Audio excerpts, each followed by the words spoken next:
Welcome to Fearless with Jason Whitlock. I am Jason Whitlock. Thank you for joining me. Happy Friday. Wow, do we have a lot to talk about today. It's going to be awesome. Coach JB, Jason Brown, is going to join me a little bit later in the show. Butters in studio here with me. Shamika Michelle's going to come on at the end of the show, and we're going to get some justice for TT, for Lil Wayne at the end of the show. But we're going to start today with the biggest story in the sports world. And I'm so glad you have chosen to join me. You should call your friends, anybody that cares about football, anybody that cares about sports, anybody that cares about male masculinity should be watching today's show and should be watching this opening fire starter about Tua Tagovailoa. Because everywhere else, ESPN, Fox Sports, you're going to watch a bunch of former men and a bunch of former football players do a performance. They're going to go into cosplay about, oh my God, this gladiator sport, and I was a part of it, and it's so dangerous, and it's, I nearly died when Tua fell to the ground with another concussion, and my life flashed before me, and what we do on the football field is so dangerous. And you should worship me. I survived it. I risked my life because I was a warrior and no one else was willing to be that kind of warrior. And this is why I'm so heroic, and this is why the players all deserve $40 and $50 million because they risked their lives. You won't hear that here. They've been playing professional football for more than 100 years. I'm old enough to remember when guys got concussions, you put some smelling salt under their nose, patted them on the butt, and sent them back out into the game. That's not saying that's what we should be doing now. That's not my argument. But I watched people get knocked out without getting hyper emotional, without crying and talking about how dangerous the sport was, and all this whole gimmick we have now that anybody that gets a concussion or 2 concussions or 3 concussions over a 5-year, 10-year, 15-year, 20-year football career, starting in Pee-wee all the way through, that they're all risking their lives. And that, oh my God, Tua's got a concussion and he'll never be the same. And his life is now in jeopardy, blah, blah, blah. And I sit and watch Troy Aikman call football games on Monday Night Football, and he had more concussions than Tua. All these guys, I didn't even make it to the professional level. I was a mediocre mid-major football player. But people got knocked out, and we used to celebrate it. And no one thought, that guy's going to die. Because you know what? They don't die. This whole concussion thing is overblown. We got too much history. You'd think all of the Pittsburgh Steelers had died of CTE. Allegedly, one did, Mike Webster, whose family had a history of mental illness. So many players. Terry Bradshaw sitting on TV, and he played in the National Football League. He's sitting there closer to 80 than he is 70, I would imagine. And he played in the National Football League when you could really attack the quarterback and be brutal with the quarterback. Roger Staubach ain't dead.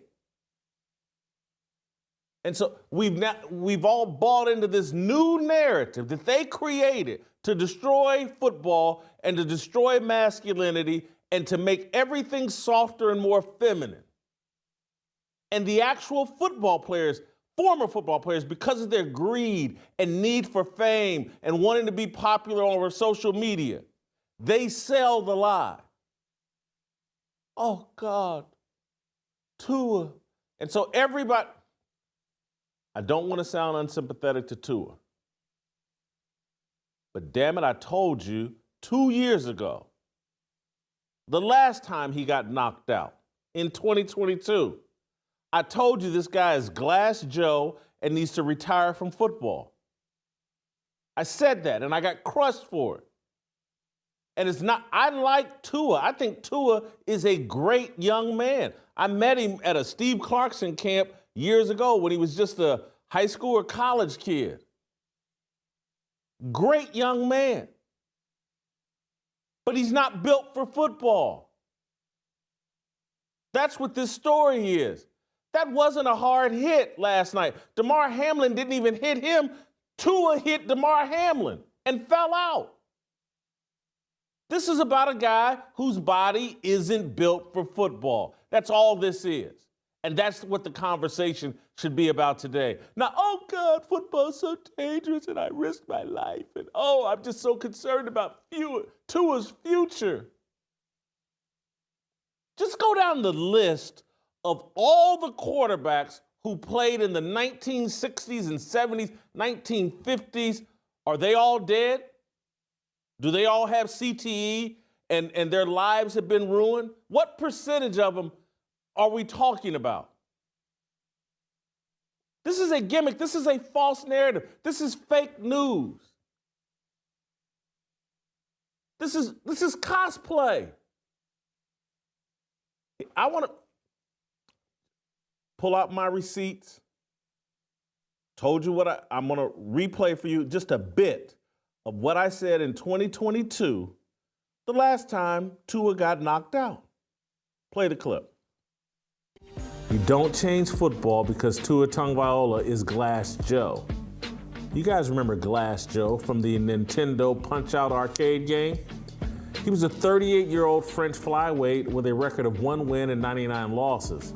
He was the ultimate beta male and fashionista. He was the first opponent a gamer would face on his way to the title. I'm not calling Tua a beta. He's not. Tua is as mentally tough as any quarterback not named Jalen Hurts. Tua has a heart for the game of football. He's just not built for it. He's small and brittle. He can't take a punch. Tua Tagovailoa needs to retire. I got killed for that.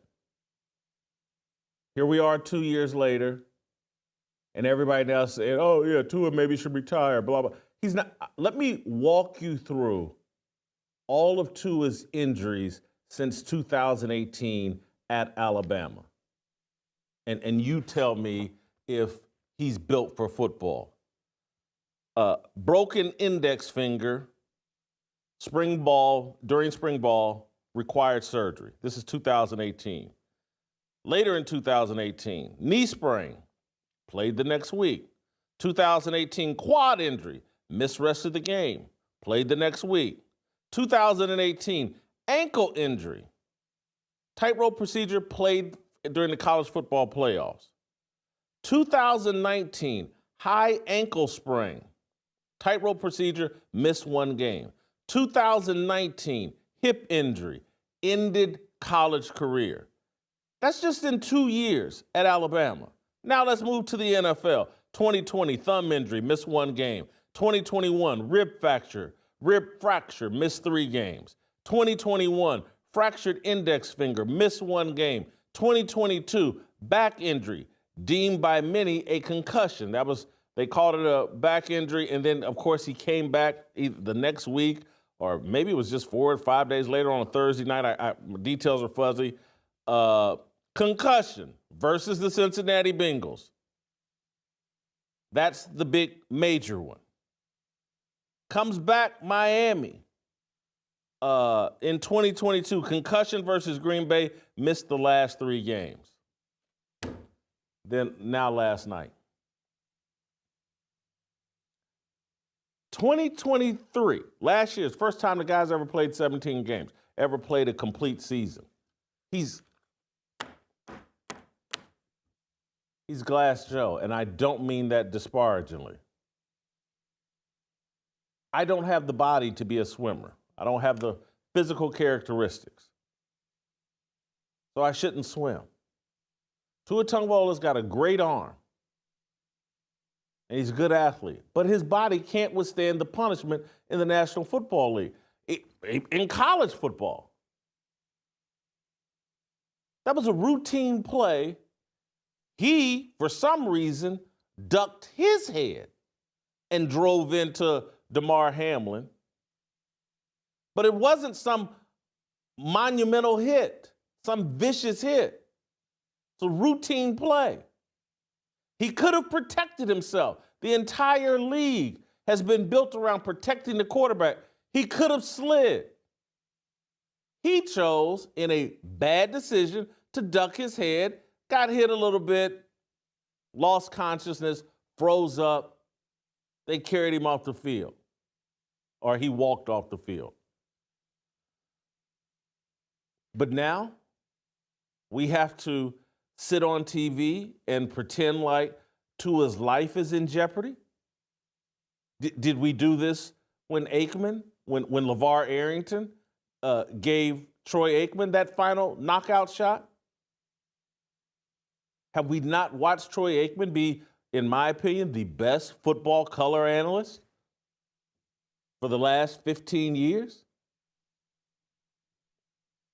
Take a wide receiver like Chris Collinsworth. Chris Collinsworth played in the National Football League when you could actually hit receivers. Is he not doing a good job? Let's go to Howie Long and these defensive linemen that hit every play, bump heads. A head bump is a big part of offense and defensive line play. It certainly was during Howie Long's day. It still is today. Howie Long, one of the most impressive football broadcasters I know.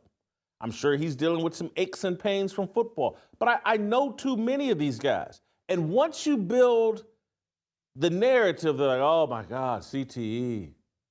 And I can be a victim. And I can now blame anything that I do on CTE. You're inviting people to embrace their victimhood. That's why we have all these former NFL players now running around. Oh, I'm a victim. I have CTE. I played this dangerous game. And it was terrible. I saw too many guys before them not do this. I've seen too many of them, trust me, they got your aches and pains. I got a torn ACL from 1988. You got your aches and pains, but all of this violin and everybody acting like the world ended for Tua and his life is now over, miss me with all of it.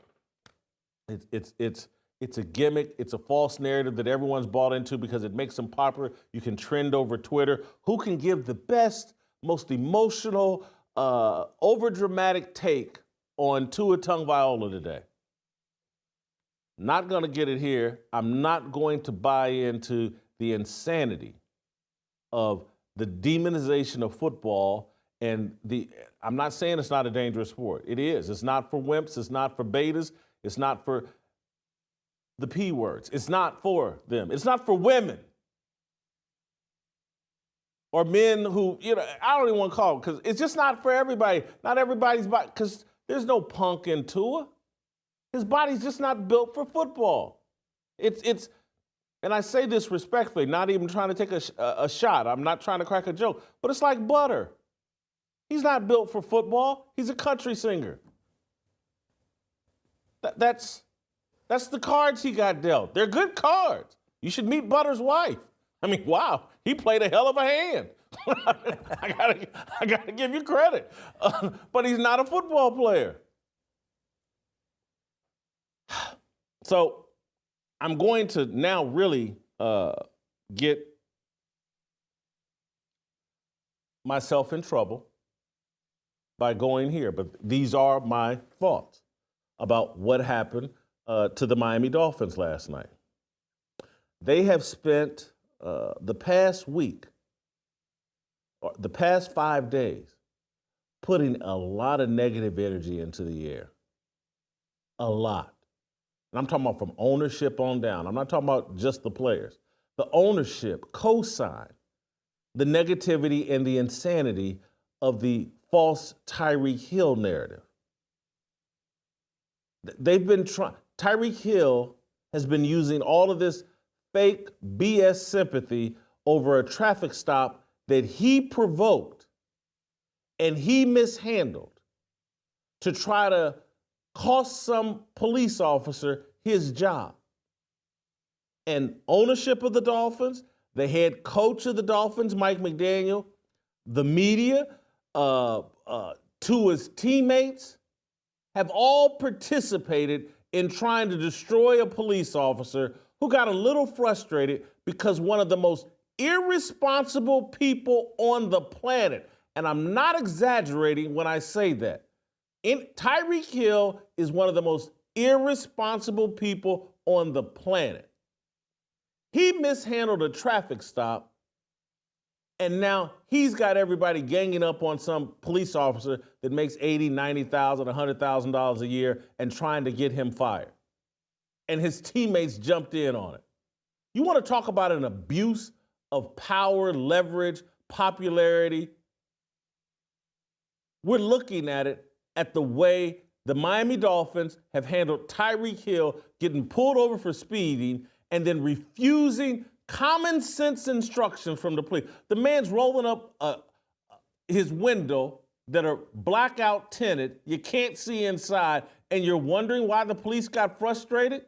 Do you know how many videos the police have seen of guys in windows that they won't roll down, that the next thing you see is the barrel of a pistol or a gun? And so the police got a little frustrated with Tyreek Hill. He wanted to play cute and smart aleck with the police. Why are you banging on my window? You don't have to bang on my window like that. Hey, man, you don't have to speed. And if you're an intelligent, mature person, what you say to the police instantly, hey, sorry, officer, causing you an inconvenience. How fast was I going? Here's my information. Everybody with a brain knows that's how he should have handled it. But they put all this negative energy into the air. And so here they are in week 2. Their season is basically over. They're not going anywhere with Skylar Thompson as their quarterback. So, you know what? So, and again, I know I'm going to get in trouble for this, or I know people won't like it. I hope Mike McDaniels has a horrible season and it cost him his job. I hope they go 4-13 and he gets fired. If they can sit around and root for a police officer to get fired from a $80,000, $90,000 a year job, he's out on a motorcycle literally taking far more risk than these football players. Police officers get killed far more than someone dying of a concussion. They get injured on the job. They're taking the real risk. And they're not getting compensated like Tua Tagovailoa, who signed a massive contract. So I'm glad. Now, Tua Tagovailoa, I'm sorry for saying this, but it's how I feel. If his career is over and the Dolphins are stuck paying him $100, $200 million, I'm glad. It's what they deserve. You don't try to destroy a man's life over a mistake Tyreek Hill provoked. They put a lot of bad energy in the air. It's not like I really believe in karma, but I do believe you get the energy that you put out. You start wishing harm on others, and then harm comes for you. And so I'm going to have to deal with the fact that I want to see Mike McDaniel fired. I'm putting some bad energy out. Something bad may happen to me. But you won't hear me whining about it if it does. But no one in that dog, Stephen Ross, Mike McDaniel, Chris Greer, the general manager, nobody's had the balls to tell Tyreek Hill, hey, man, pipe down. If you wasn't speeding, none of this would have happened. Leave that police officer alone. No one's man enough. No one on TV, no one anywhere is man enough to tell Tyreek Hill, hey, man, you got 10 or 12 kids, 6, 7 baby mamas. Shut up. You're irresponsible. He put Calais Campbell and all these other guys in harm's way by being irresponsible. And then the big, dumb, entitled football players who think they should be treated like royalty and everybody should bend over and kiss their butt, they all jump in. Oh, my God, look how Tyreek is getting treated. Oh, God. Same thing. They're all actors. They don't even realize how bad they've been feminized. That's all they do is whine and complain. Look how terrible I was treated. I have to go home to my $3, $4 million, $5 million home. I'm driving around in a $500,000 McLaren. Oh, life is terrible. America's so racist. Don't you just see I'm a black man in America? I hope they go 4-13. I really do. And all, Tyreek's one of the most talented players in the league. He won't lose his job. Even, Tyreek could get accused of beating up another pregnant woman and he would probably still keep his job at the NFL. He's that valuable. I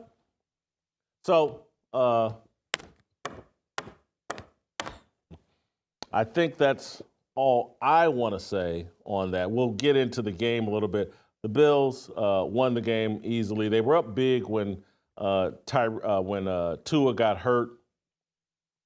They were going to win regardless, but Miami was driving and had a chance to make a bit of a game of it. But Tua threw 3 interceptions in the first half. 2 of them may not have been his fault. The first one, I don't think it was his fault. Hit the receiver right here and the shoulder pass bounced off, intercepted. Looked like to me on the second one, the receiver ran the wrong route. Third one, he panicked and looked like Will Levis. Threw a pick 6 the other way. Yeah. I mean, it is what it is. 4-13 is what I'm rooting for the Dolphins. They're 1-1 now. They have no quarterback. I don't know. I'm sure maybe it's early enough in the season where they can try to trade for a quarterback. I hope no one any good goes there. Not that there's any good backups out there. Sure, you know what? Call Cam Newton. I got even better. Colin Kaepernick's available. He's still working out. Call Colin Kaepernick. That's what I wish for the Miami Dolphins. That Mike McDaniel and the woke, dumb Miami Dolphins, they bring Colin Kaepernick in and he can lead Tyreek Hill and everybody in kneeling and protesting on the field. I hope that's what their season comes down to. Same way when Colin Kaepernick's last season, when he was doing all that kneeling and the San Francisco 49ers were dog doo-doo. Hope that's what happens here. Sorry for being this fired up, this angry. Before we bring Coach JB on, I do want to spend a tiny bit of time talking to you all in the Fearless movement about our passion. And our passion, for those of you that are not part of the Fearless movement, is we believe, we know, we've been taught that life begins at conception. And so while many of you are running around debating the pro-life, pro-choice movement, the abortion movement, and you're called, Kamala Harris is going to protect reproductive rights. Kamala Harris is a Satanist that wants to protect people killing babies in the womb. We want to do just the opposite. And Preborn does that better than anybody. Preborn has been associated with this show for the past 2 years. It's part of our life purpose. Preborn provides expectant mothers ultrasounds. They introduce that mother to the baby inside her womb. Heartbeat, image. They take all the guesswork out of it. That's a baby inside of you. That's not a fetus. That's not a clump of cells. That's a baby inside of you. Once the woman's introduced to the baby in the womb, she's now more than twice as likely to choose life. And then Preborn comes in and steps up and provides for that woman and that child. Ultrasound. The ultrasound is the start jumping off point, but even when the baby's born or brought into life outside of the womb, Preborn sticks with that mother and that child for the first 2 years, providing clothes and diapers and food, just helping her get through the process. An ultrasound costs $28. So your gift of $28 provides an ultrasound and potentially, probability-wise, saves a baby's life. 5 ultrasounds, $140. Give whatever it is you can afford. There's 2 ways to give. Pound 250, say the keyword baby. That's pound 250, keyword baby. Or you can give the way that I prefer to give, and that's by going to preborn.com/fearless. I'm a monthly giver to Preborn, but on days like this when I get fired up and I say stupid things that, just emotion has got the best of me, I like to give a little extra, and that's what I'm going to do right now. I'm going to give a little extra here to Preborn. I'm going to preborn.com/fearless. I'm going to give an additional $250 today. Won't you please join me? You can be a monthly giver, you can be an extra giver, but please give to Preborn. When we come back, our main man, or one of our main men, Steve Kim's in Vegas today. JB, you know JB, Jason Brown from Last Chance U. He's going to join us next.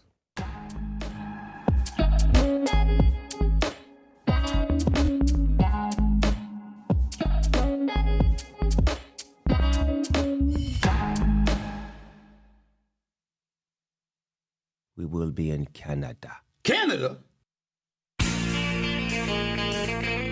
Gotta go to Canada first, man. Why? It's a maple leaf kind of situation. You are high as a f***ing kite. You know what their logo is, right? What? Get your head out of your ass! Canada logo is a leaf. Yes. I got it. Feel right at home. I got it. Last but not least, I want to thank me. Right, Stephen A., can you catch more flies with honey or more honeys being fly? I gotta stay. More flies with honey. You catch some honeys being fly. I mean, some would argue I might know a thing or two about that. Boy, have you lost your mind, because I'll help you find it. You could catch honeys being fly. Boy, if you don't Any man that tells you that he can handle that kind of onslaught is lying. Don't nobody understand the words that are coming out of your mouth, man. The only person I've ever given credence to making such an assertion was Will Chamberlain. You made a statement, and his statement's going to follow you around for a while. That you slept with 20,000 women. You made that statement. Now, Ken. What's a hoe? No.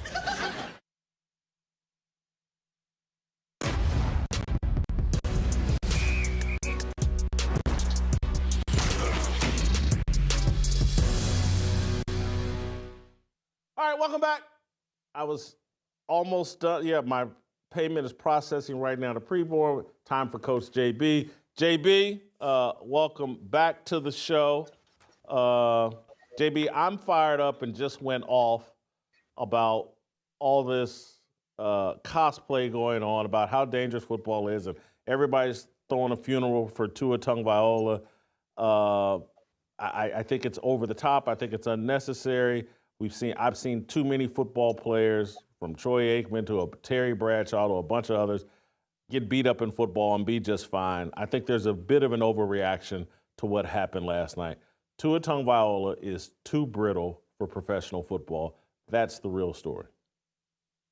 Yeah, I agree. I just let in my show with it. We're live right now, too, as well, over there. Smitty and Sean King are taking over. Former NFL quarterback said the same thing as you. But I attested to the rules, Roger Goodell in the NFL and everybody involved in changing the rules over the last few years. I mean, for God's sakes, man, we play flag football Pro Bowls now. This is a rule issue. We've taken away the term now. Listen to your audience. Listen to what I'm about to say. Intention. We've taken it away. We used to be violent intent. I used to preach being violent and then have intent by being violent. Violent intent was a term we used, and that kept everybody on eggshells, Jason. That kept everybody head on a swivel. That allowed us to create a callus and a rigor, develop some callus. We got to take it on head on in practice, and we practiced like we played. We don't practice anymore. We're worried about putting guardian caps on our helmets. We're worried about protecting the quarterback. And I'm going to be honest, you saw last night when he attempted whatever that was, Jason, it was because he knew that the defender usually will just jump over him, not touch him, and he could get right up. That wasn't a violent hit. That was a neck tackle above the head by a guy who actually had an incident as well. Ironically, how crazy that was that it was Damar Hamlin that hit him or tackled him. And that is because of the rules. We took away wedge breakers on kickoff, Jason. We've taken away the violent intent in this game. And this game was a gladiator sport at one point. And it was actually classified as a collision sport.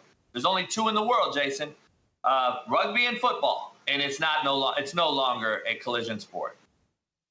Let me piggyback off your point or just clarify part of the point you're making is if everybody goes into the game with the mindset of, hey, man, this is a really violent game and the people coming after me are going to unleash some violence on me.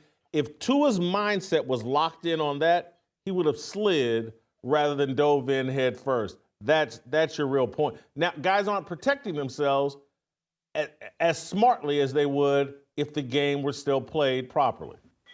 I said it years ago, and I've been watching this closely, Jason. I did a video 2 years ago on Tua that went viral. Barstool and everybody posted it because it had 30 million views on Instagram and Twitter.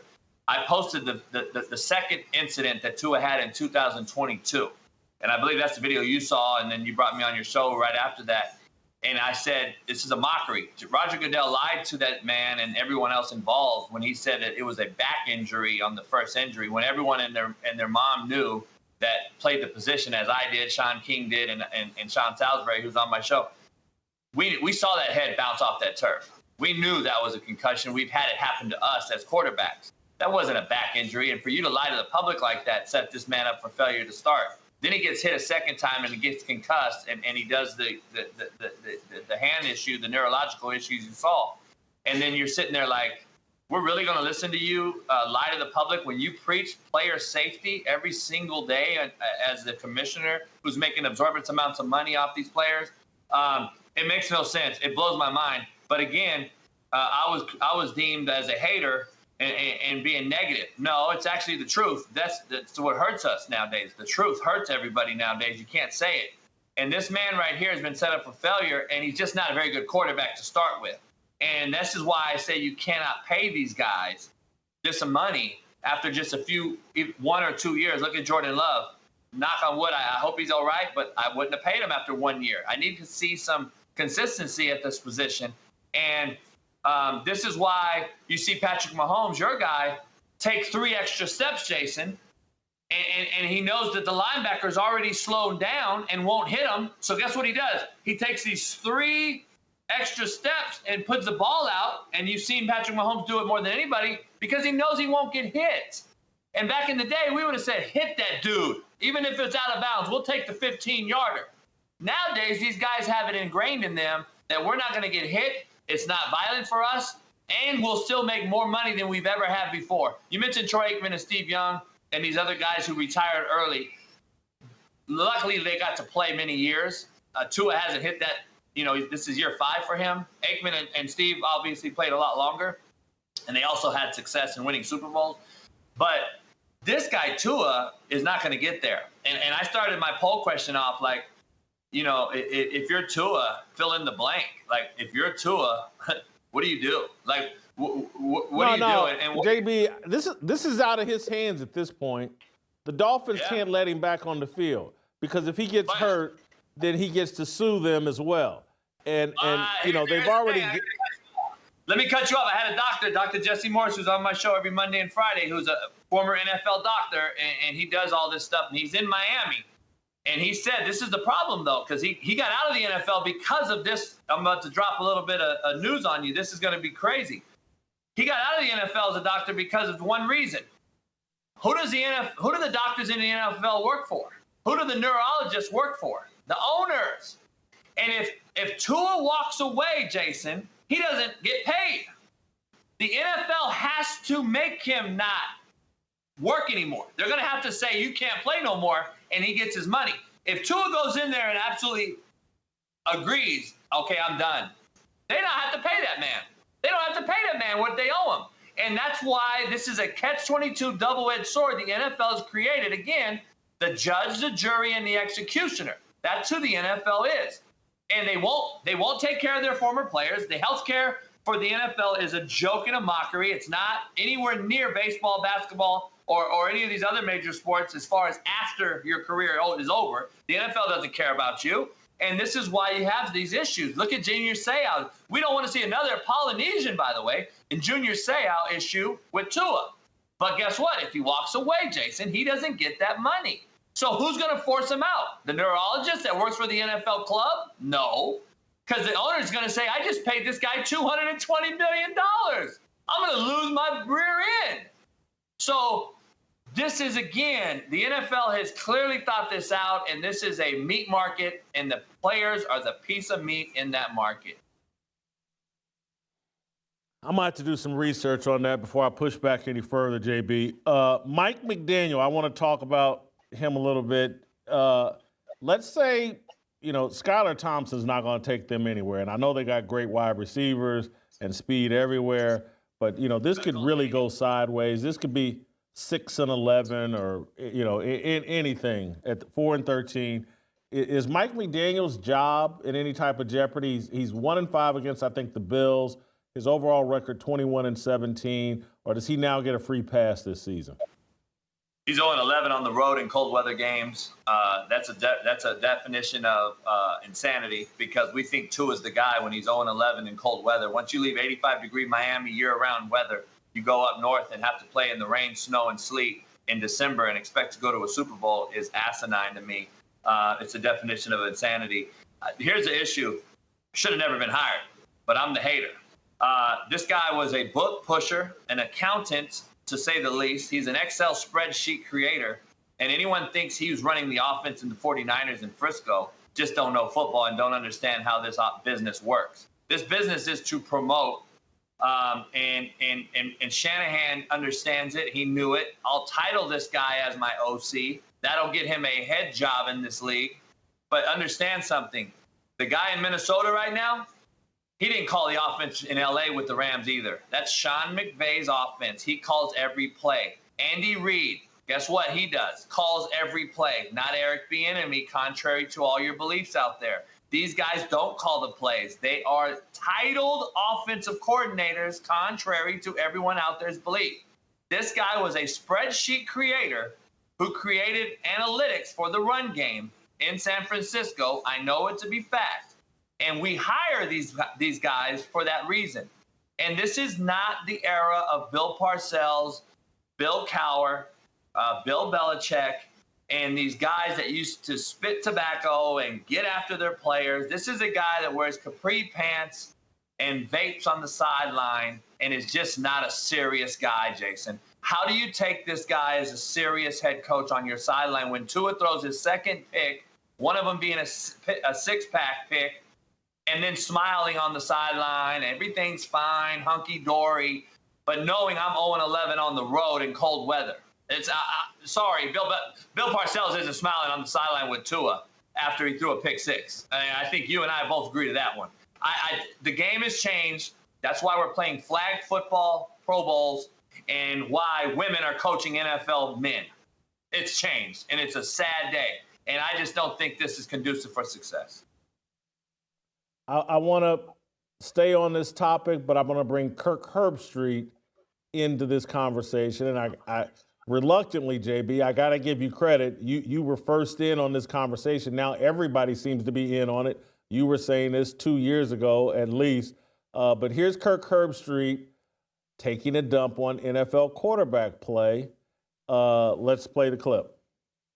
I've talked with some guys about this. I don't know if it's a lack of preseason football. Yeah. That's become the new thing is a lot of the starters don't play. But it's the result is really bad September football. Yeah. I feel like September football is becoming what August football used to be, where you kind of work the kinks out, you find your rhythm. And now it's like you almost have to wait around for 3 or 4 weeks to get us into what you expect to see, the execution. We saw a lot of quarterbacks that just were not really The timing is a bit off. The execution isn't there. And, if you're a baseball fan, you watch when pitchers get ready to go in April, pitchers seem to be a little bit ahead of the hitters. And right now it just feels like the defenses are definitely ahead of offensive football in the NFL. JB, before you respond, I want to play you a longer cut of him talking about NFL offensive coordinators trying to adapt to these new age quarterbacks who you're highly critical of, and I think most people are coming around to your way of thinking. This is a little bit longer clip. Let's play this one from Kirk Herbstreit. We've been having high school football, the good high level high school football. If you ever go watch a high school football game, you look over, the quarterback's looking at the sideline, and a lot of times he's seeing signs. Yep. A lot of it's up tempo. No one huddles in high school football. Of course, at college football, for the last 10 years, it's all about tempo. That's the equalizer, who can go fast. And I think the result of that has been a lot of, if you go back to the Peyton Manning, Tom Brady, Dan Marino, going way back, like 7-step drop, play from the pocket, not necessarily the most athletic dual threat style quarterback. Go back to that era. I feel that the young offensive coordinators in the current game, they came up as young assistant coaches, learning the position and learning offensive football with a quarterback like Aaron Rodgers, or like I said, Phillip Rivers, where they sat in the pocket and they distributed the football. There aren't a whole lot of those guys now around. So I think Andy Reid just said, instead of making Patrick Mahomes learn my system, where he's going to have to sit in this pocket and distribute, why don't I learn from some of what he did at Texas Tech and try to implement that into our kind of West Coast offense? And I think that's where we are. We have coordinators that are trying to adapt to this modern college quarterback who's now the first-round draft pick. There are very few guys that now come in that look like Phillip Rivers. Everyone's more of a dual guy. Everyone's relying on his feet to create. Even Caleb Williams with the Bears, I mean, he's a dynamic player. But I think the Bears are trying to figure out, how do we tried it with Justin Fields, it didn't work. How are we going to figure out Caleb Williams? Here's another guy that's an athletic guy. So I think what happens is we're kind of, as a league, we're stuck in second gear, third gear. And I think it's because the NFL system is struggling to learn how to adapt to the dual threat quarterback and how to maximize his ability to play the position. So you get some really ugly football that is low scoring, not a lot of great execution. Everyone looked last year at the NFL and said, boy, Thursday night games aren't the greatest. I said, have you watched a 1:00 game on a Sunday? The NFL football right now, in my opinion, they're at a crossroads at that position. And when you get that position right, then the execution's better. You get more points. Everyone's happy. Everyone's more excited. But it's a little ugly right now to digest at times. Your thoughts on what Herbstreit had to say? I wish I could show you this text from Kirk to me, thanking me. They'd call me Nostradamus if I was on ESPN and these big networks, because I've been saying this for a long time. Kirk thanked me. Kirk's been on my show. We reiterated the same thing last year. Listen, this is a product of lack of development, the Deion Sanders, Colorado type of culture that's been created throughout landscape of high school, college, and pro now. This is player empowerment at its finest. We've never seen it like this, because we beg and coddle to these players who are coming out of high school that are super uber talented, yet they're not developed. And back in the day, we would sit a guy, i.e. Patrick Mahomes, even though it was a year under Alex Smith. Drew Bledsoe was the guy. Tom Brady had to learn. Brett Favre was the guy. Aaron Rodgers had to learn. Jordan Love had to learn from Aaron. Look at the success of those guys versus the guys you just force into roles on bad football teams, and then you expect them to be great. It's absolutely insanity. I don't understand why no one sees this.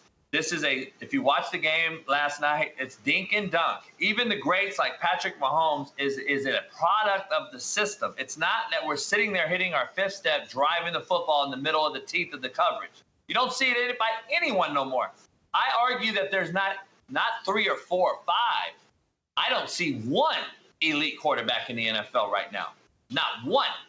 I don't see it. And you got to come over to my show, you guys that are watching this show, because I have Noel Mazzoni, NFL offensive coordinator, college guru, UCLA, Texas A&M, Coach Manziel, and Josh Booty, who played in the NFL, LSU, dual sport guy, professional athlete, and Josh Booty on my show every Wednesday. We break down film.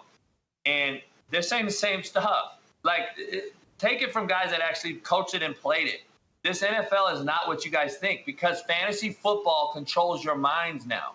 You guys think Patrick Mahomes gets you 40 DraftKings points on any given Sunday, and you think it's great.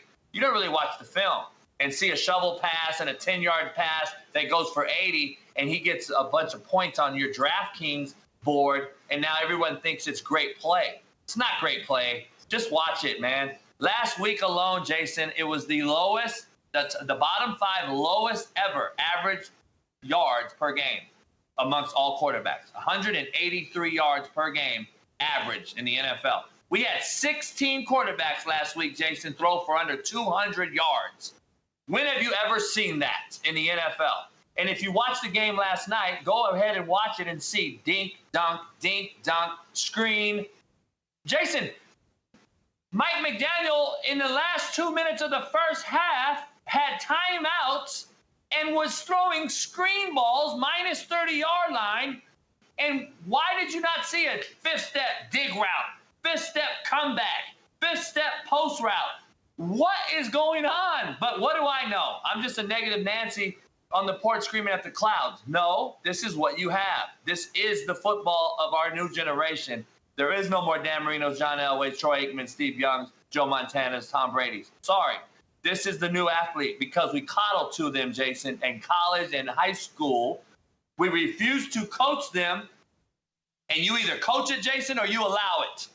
And we're allowing it at an all-time high, and that's what the product is showing us.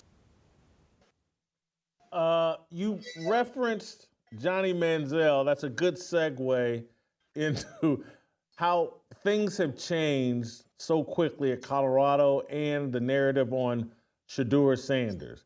It's like everybody has been liberated and now can say what they really think about Shedeur, about Deion, the Colorado football program. We talked a little bit about this yesterday in terms of Joel Klatt and Colin Cowherd have jumped off the Deion bandwagon.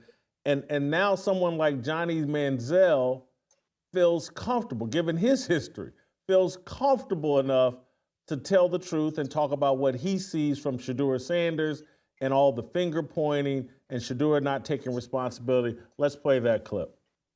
If I was O-lineman in Colorado, I'd be absolutely pissed. I mean, I really just don't see how you do this. I don't see how you come out and throw your own guys under the bus that you're working with, grinding with every single week, week in and week out.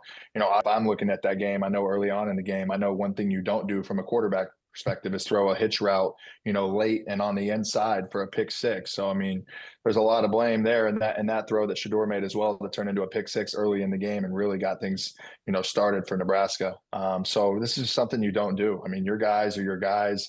You know, you're supposed to rock with them through thick and thin. Obviously, you know, frustrations and things arise. But, you know, for me and my instances in my time in the past, your O-line or your guys who ride with you, who rock with you, you know, anytime your quarterback gets hit late, the first person that you see there, your O-lineman, this is something that may make some of those guys really hesitant to pick you up after a couple people may bang you around on the defensive side. So definitely something that's alarming. You don't see this very much.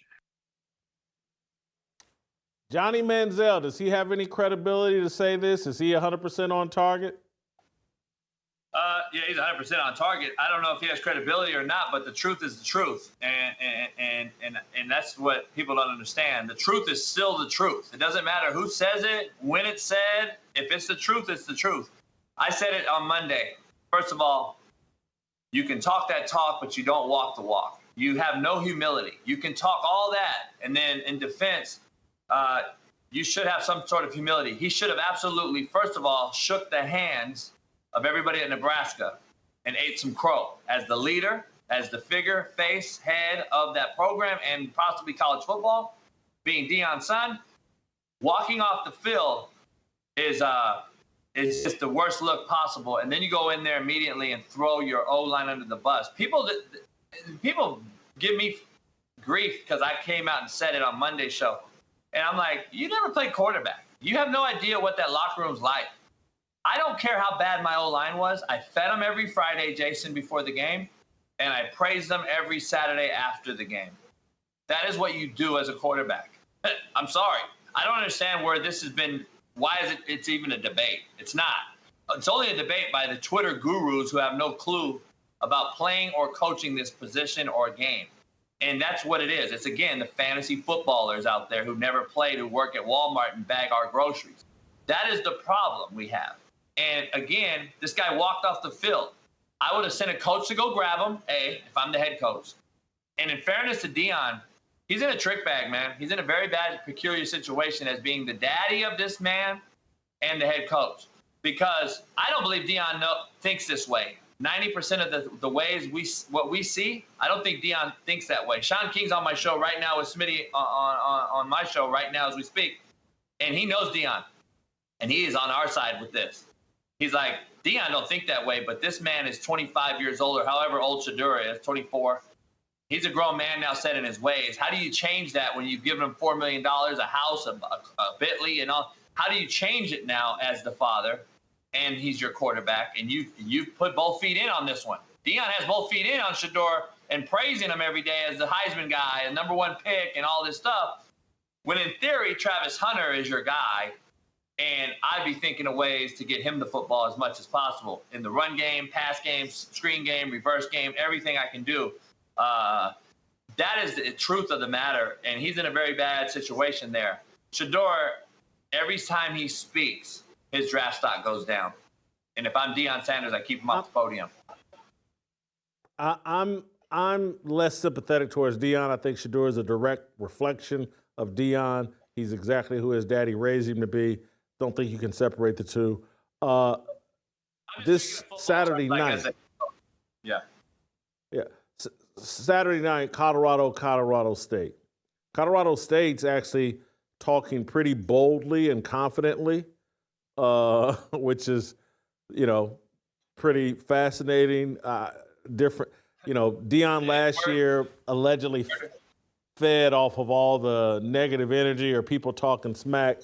This game, Jay Norville doesn't like Deion. Colorado State players don't like Colorado. It's already, it's got a long history and rivalry. Do you think Colorado State can win this game? Yes, I do. I've reached out to Norville. I've known Jay a long time. He's a good football coach. Did good things in Nevada after a Chris Alt-led era. In Nevada, it was a hard fix. Colorado State's not an easy place to win, obviously, facility-wise, location, and just geographical as far as recruiting. Much harder than Boulder. But having said that, all the pressure's on Deion Sanders and his Colorado team. There's not an ounce of pressure on Colorado State. They're not supposed to win. They're not supposed to be in the game. So they could talk that talk all they want. But when they talk that talk, everyone's so up in arms. But Colorado is okay to talk that talk last year and no one's saying anything. That's what blows my mind. Colorado State outplayed Colorado last year. Let's not forget. They out-yarded them by over 100 yards. They had the game won late in the game. They out-hit them. They out-physicaled them. Their D lineman dominated the game in the trenches. He's not there this year for Colorado State. He's in the NFL, I believe. They had a defensive end there. I forgot his name, number 8. But Colorado State at home, by the way, the first time it's actually being played at home, not a neutral site, which is a big, big thing. And I'll also give your fans and audience something else to think about. I told Steve Kim and Eric Weddle, people are underestimating this Colorado State team by who they've played this year. And it's going to show up big. You played Texas. You got absolutely dominated, but you played probably the best team in college football right now in Texas. Colorado beat an FCS team by 5, could have lost. And you played Nebraska and got dominated. Nebraska's not Texas, people. I'm sorry. They're not even close. And playing Texas has developed some tough skin at Colorado State. It's battle-tested them beyond belief. And it's given them an inclination and a thought that we can play with anybody because we played the best team in college football, even though we got dominated. This is bulletin board material. And I'm telling you right now, I'm taking Colorado State. And I think it is going to be the most stressful game for Deion Sanders in Colorado because all pressure's on them and pressure bursts pipes, Jason. And if they don't win this game, I'm being honest with you. I disagree with Steve Kim. Steve thinks 2 wins. I don't know if they win a game because we know when you have mercenaries and no culture, things turn out really, really bad in this college football locker room of this thing because college football lockers turn on coaches quicker than anything when it doesn't go the right way. And this is not a developed culture, Jason. This is not a philosophy that's bought into. This is a band of mercenaries that are paid to come every semester and do a job. And if that job ends up being or going south, guess what? The mercenaries also go south because nobody wants to be the last one on the ship. They're going to jump. Just telling you, that's what mercenaries do. This is a bad, bad game for Colorado. I'm just telling you right now. I'm going to keep my mouth shut.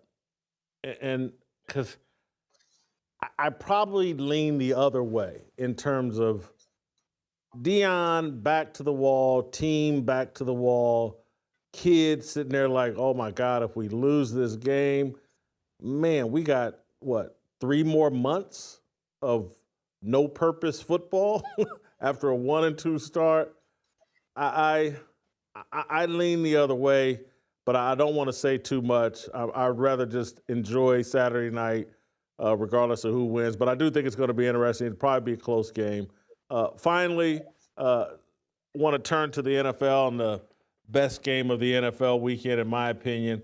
Kind of a make or break. I know it's a 17-game season, but the Bengals got off to a horrible start. I just losing to a rebuilding Patriots team. I think just a really bad luck for them. Joe Burrow, something's wrong with his wrist or hand or something. He doesn't look the same. The Bengals play at the Kansas City Chiefs. I think it's make or break for Joe Burrow and the Bengals. Obviously, I just said that. Your thoughts on what's going on with Joe Burrow, and do they have a chance of winning at Kansas City? I don't think he's healthy. Dr. Morse came on this morning and showed a video. He can't even grip a water bottle. There's something wrong there with Burrow.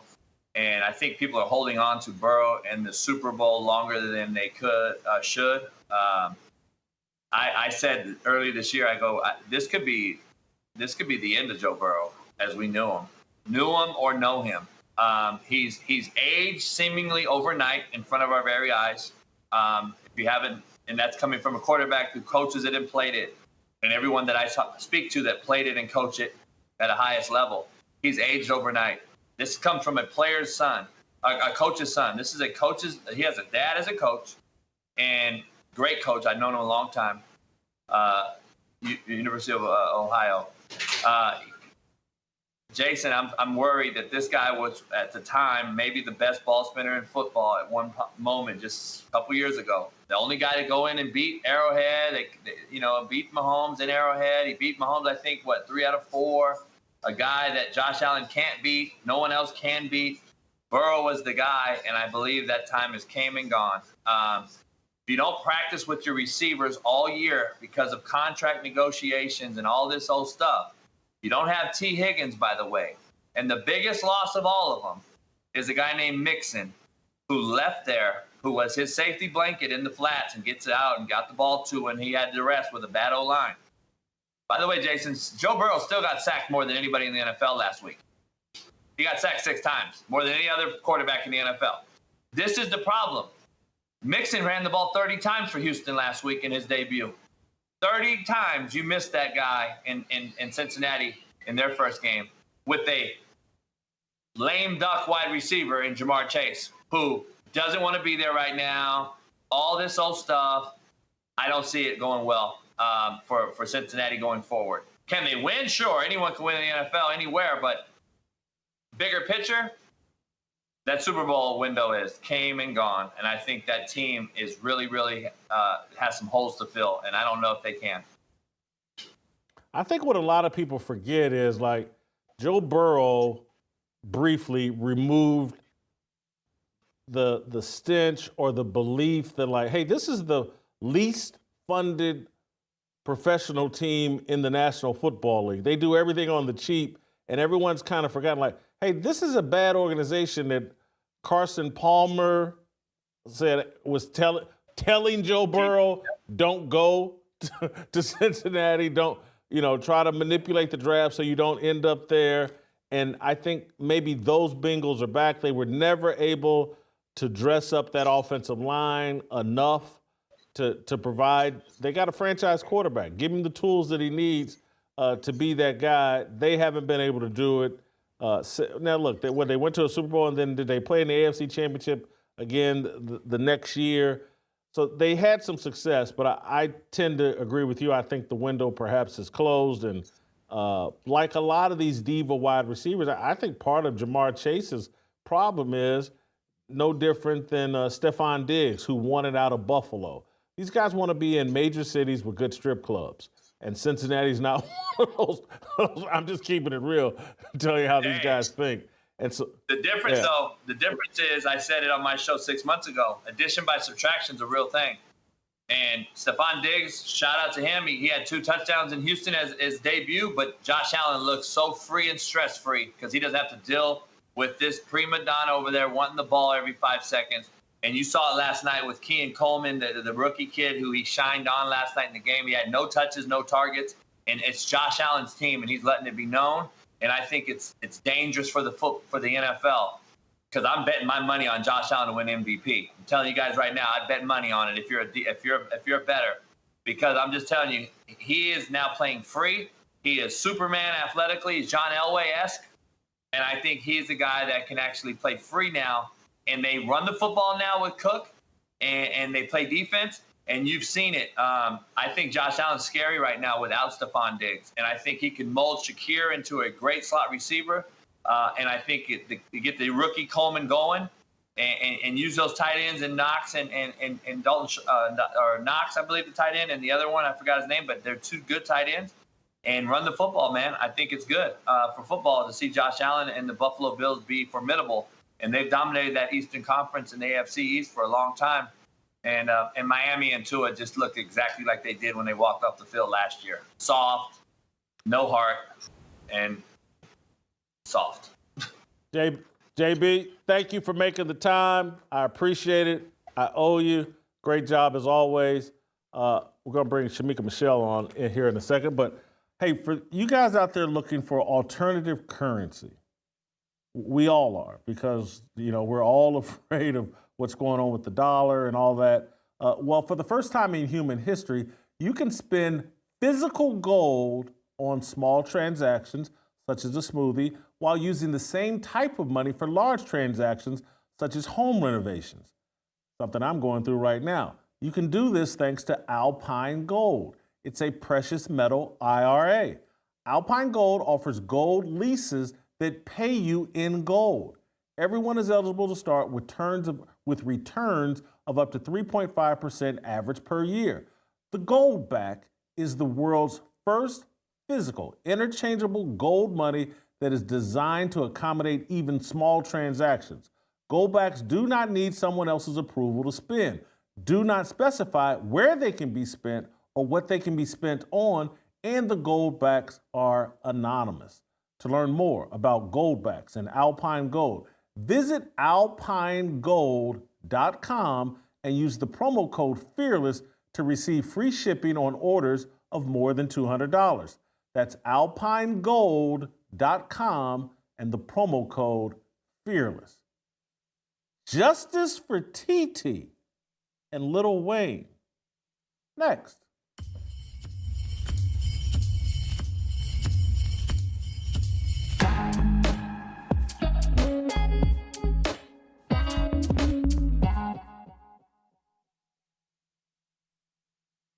Don't miss a second of Fearless. We'll be right back, but check out this clip from an earlier show. He's gaming the system. This is why we call him a master baiter, master at baiting. He has baited everyone into his sex tape. He's using it for fame. Now, what he's telling Mike Epps and them now, hey, crack jokes about this. This is in some ways genius, in my mind, it's sad. And it's what a compromised man will have to do to recover his reputation after selling it and selling out. This is, and again, you've heard me for months be very complimentary and praise Shannon Sharpe. I cannot do it here. This is exploitive. This is Kim Kardashian. This is, call me jealous, call me whatever. I have no respect for what he's doing here. 56, 57-year-old man. He's got kids. I think he's got grandkids. This ain't it. But this is the price you have to pay when you decide for money and fame and attention and opportunity, you will violate what you really believe and become an ally to the alphabet mafia for money.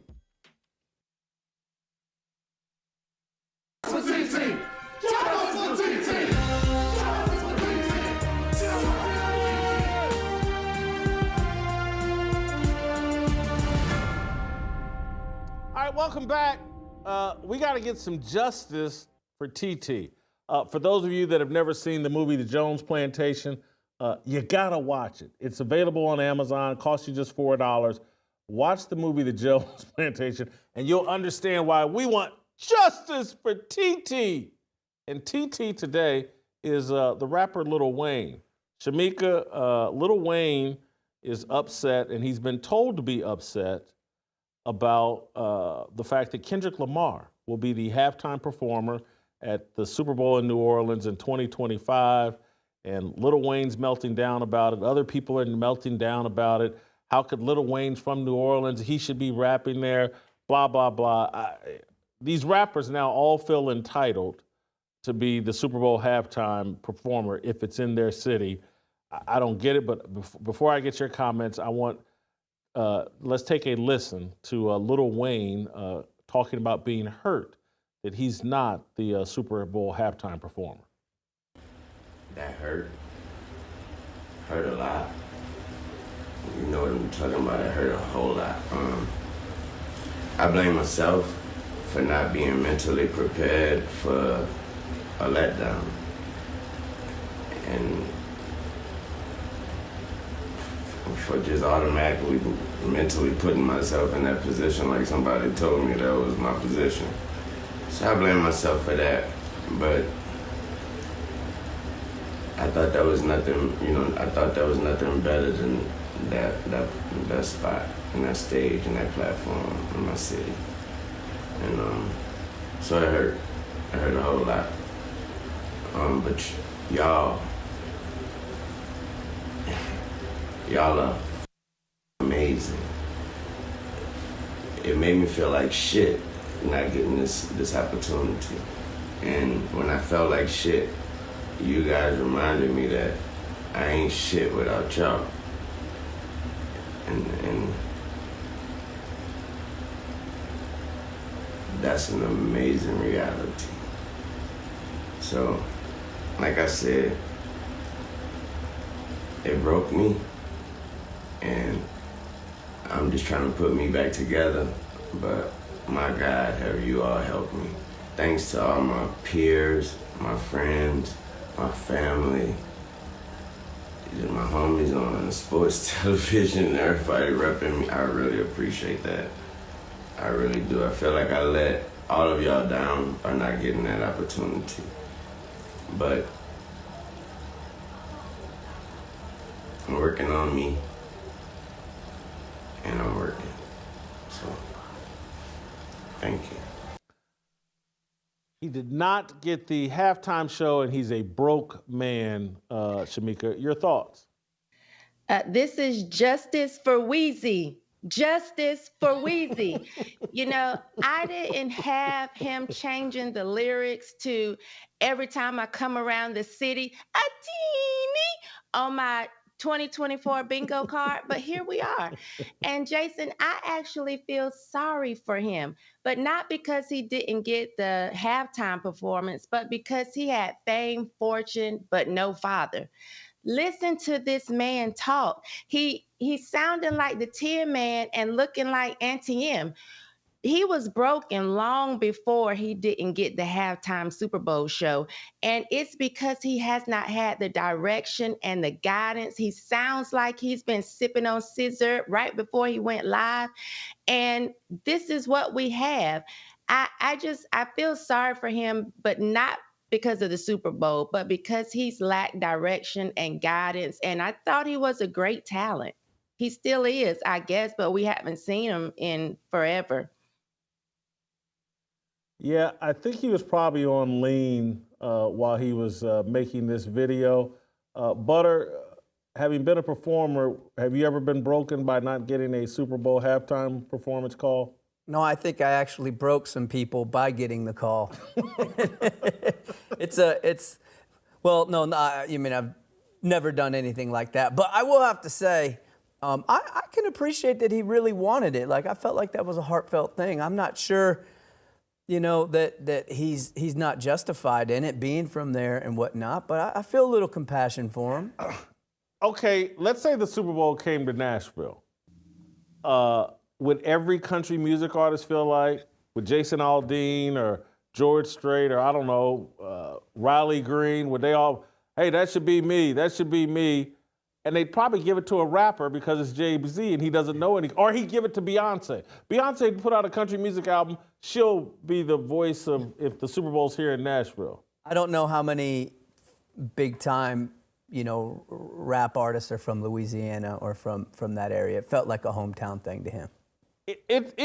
Harry Connick Jr. is from New Orleans. Yeah.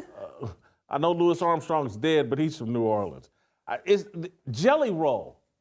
Maybe Jelly Roll will get, because Nashville, aren't we getting a new stadium here? We are. Yeah, getting a new stadium. They'll probably get a Super Bowl. Maybe Jelly Roll, maybe he'll put out something like this. But the sense of entitlement, Shamika, is what's bothering me about Lil Wayne and all the rappers. It's like Jay-Z's in charge, nothing but rappers at Super Bowl halftimes, or as many rappers as possible. And I just don't, for Lil Wayne, what song is he going to sing? I used to own the Carter. What song does he have that's appropriate for, I don't remember which Carter I had, because isn't there like 3 or 4 different the Carters? But anyway, what song is he gonna sing? Yeah, I can't think of a song that he would sing. And I'm curious as to why this year we're hearing all of the blowback. We didn't hear it before, as you said, when Beyonce did the Super Bowl. I'm just wondering what is so specific about this year that everybody's chiming in. And I guess it is because Jay-Z, I guess, is over it. But no one's directing the energy to Jay-Z. It's going elsewhere as if he hasn't played some part in the choosing. So I'm wondering why people are, kind of afraid to directly address him. Maybe they feel like it's going to ruin chances after this, but no one's really saying anything to him. They're talking around it. But I can tell you, if we get the Super Bowl here, I'm going to expect Petey Pablo to be out there saying, North Carolina. So, I can understand the entitlement a little bit, but I just don't know why this year is different from previous years. Now, wasn't Lil Wayne part of the Hot Boys? Yes. Yeah. I'm sitting here trying to figure out, Lil Wayne, for a time, I halfway like Lil Wayne. One, because he put my friend Tech Nine on one of his albums. And then he appeared on one of Tech Nine's albums. And literally, when I think of Lil Wayne, it's like the song he did with Tech Nine, I think on Tech Nine's album, it was called F-U-C-K Food. That's Lil Wayne's music. And I'm like, is that what he's expecting to do at the Super Bowl halftime? Not that Kendrick Lamar is much better. He drops the N-word every 5 seconds. And, again, his most popular song is calling Drake a pedophile. If anything, Drake should be complaining. If we're going to put a rapper out there that's Super Bowl halftime appropriate, it's Drake. More than anybody else, it's Drake. Am I wrong for that, Shamika? I don't know if I would want to see Drake either, to be honest. But what's frustrating is they aren't even giving Kendrick Lamar the opportunity to offer to have Wayne. It's almost as if he does invite Wayne, now it's going to seem like he did it because of guilt or because he was pressured. They have no idea if the man was going to actually say, hey, I'm getting this opportunity in your city. I would love for you to do something. They're not even giving him a chance. And I hate when people just jump on the bandwagon and think they're going to muscle someone into doing something. Now I don't want him to offer the opportunity because you didn't give the man a chance. And so, I don't know, Jason. I wouldn't want to see Drake.